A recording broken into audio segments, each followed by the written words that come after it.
ನಮಸ್ಕಾರ ಪ್ರೀತಿಯ ಗೆಳೆಯರೆ, welcome back to government job news Shashikala YouTube channel ಸ್ವಾಗತ. ಇವತ್ತು ಉದ್ಯೋಗದ ಮಾಹಿತಿ ರೀತಿಯಾಗಿದೆ. ಸ್ಟಾಫ್ ಸೆಲೆಕ್ಷನ್ ಕಮಿಷನ್ ಇಲಾಖೆ ನೇಮಕಾತಿ 2024.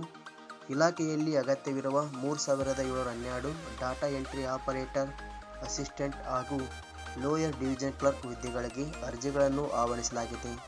ಹುದ್ದೆಗಳಿಗೆ ಅರ್ಜಿ ಸಲ್ಲಿಸಲು ಬಯಸುವ ಅಭ್ಯರ್ಥಿಗಳು ಮಾನ್ಯತೆ ಪಡೆದ ವಿದ್ಯಾಸಂಸ್ಥೆಯಿಂದ ದ್ವಿತೀಯ PUC ಪರೀಕ್ಷೆಯಲ್ಲಿ ತೇರ್ಗಡೆಯಾಗಿರಬೇಕು.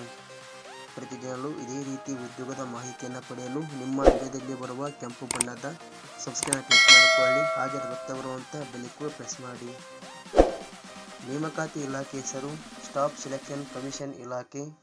ಹುದ್ದೆಗಳ ಹೆಸರು ಲೋಯರ್ ಡಿವಿಷನ್ ಕ್ಲರ್ಕ್ ಹಾಗೂ ಡಾಟಾ ಎಂಟ್ರಿ ಆಪರೇಟರ್. ಒಟ್ಟು ಹುದ್ದೆಗಳ ಸಂಖ್ಯೆ.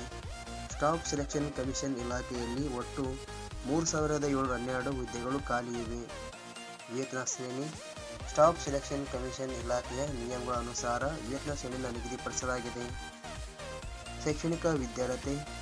ಸ್ಟಾಫ್ ಸೆಲೆಕ್ಷನ್ ಕಮಿಷನ್ ಇಲಾಖೆಯಲ್ಲಿ ಖಾಲಿ ಇರುವ ವಿವಿಧ ಹುದ್ದೆಗಳಿಗೆ ಅನುಗುಣವಾಗಿ ಅಭ್ಯರ್ಥಿಯು ದ್ವಿತೀಯ PUC ಪರೀಕ್ಷೆಯಲ್ಲಿ ತೇರ್ಗಡೆಯಾಗಿರಬೇಕು. ಹುದ್ದೆಗಳಿಗೆ ಸಂಬಂಧಿಸಿದ ಶೈಕ್ಷಣಿಕ ಮಾಹಿತಿಯನ್ನು ಪಡೆಯಲು ಗೂಗಲ್ನಲ್ಲಿ ಕರ್ನಾಟಕ ನ್ಯೂಸ್ ಸೆಂಟರ್ ವೆಬ್ಸೈಟ್ಗೆ ಭೇಟಿ ನೀಡಿ. ವಯೋಮಿತಿ. ಕನಿಷ್ಠ 18 ವರ್ಷ, ಗರಿಷ್ಠ 27 ವರ್ಷ ನಿಗದಿಪಡಿಸಲಾಗಿದೆ. ಅರ್ಜಿ ಶುಲ್ಕ. ಸಾಮಾನ್ಯ ವರ್ಗದವರಿಗೆ ₹100, SC, ST ವರ್ಗದವರಿಗೆ ಯಾವುದೇ ರೀತಿಯ ಶುಲ್ಕ ಇರುವುದಿಲ್ಲ. 2A, 2B, 3A, 3B ವರ್ಗದವರಿಗೆ ₹100 ನಿಗದಿಪಡಿಸಲಾಗಿದೆ. ಆಯ್ಕೆ ವಿಧಾನ. ಸ್ಟಾಫ್ ಸೆಲೆಕ್ಷನ್ ಕಮಿಷನ್ ಇಲಾಖೆಯ ನಿಯಮಗಳ ಅನುಸಾರ ಶೈಕ್ಷಣಿಕ ಸ್ಪರ್ಧಾತ್ಮಕ ಪರೀಕ್ಷೆ, ಕೌಶಲ್ಯ ಪರೀಕ್ಷೆ ಹಾಗೂ ಟೈಪಿಂಗ್ ಆಧಾರಿತ ನೇಮಕಾತಿ ಮಾಡಲಾಗುತ್ತದೆ.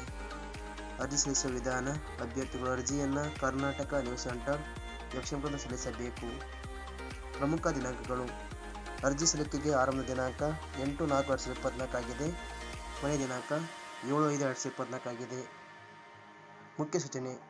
ಹುದ್ದೆಗಳಿಗೆ ಸಂಬಂಧಿಸಿದ ಅರ್ಜಿ ಸಲ್ಲಿಸುವ ಹಾಗೂ ನೋಟಿಫಿಕೇಶನ್ ವೆಬ್ಸೈಟ್ ಲಿಂಕ್ಗಳನ್ನು ಈ ವಿಡಿಯೋದ ಕೆಳಗಡೆ ನೀಡುತ್ತೇನೆ. ಅಲ್ಲಿಂದ ಸಹ ನೀವು ಹೆಚ್ಚು ಮಾಹಿತಿ ಪಡೆದುಕೊಳ್ಳಬಹುದು. Thank you for watching.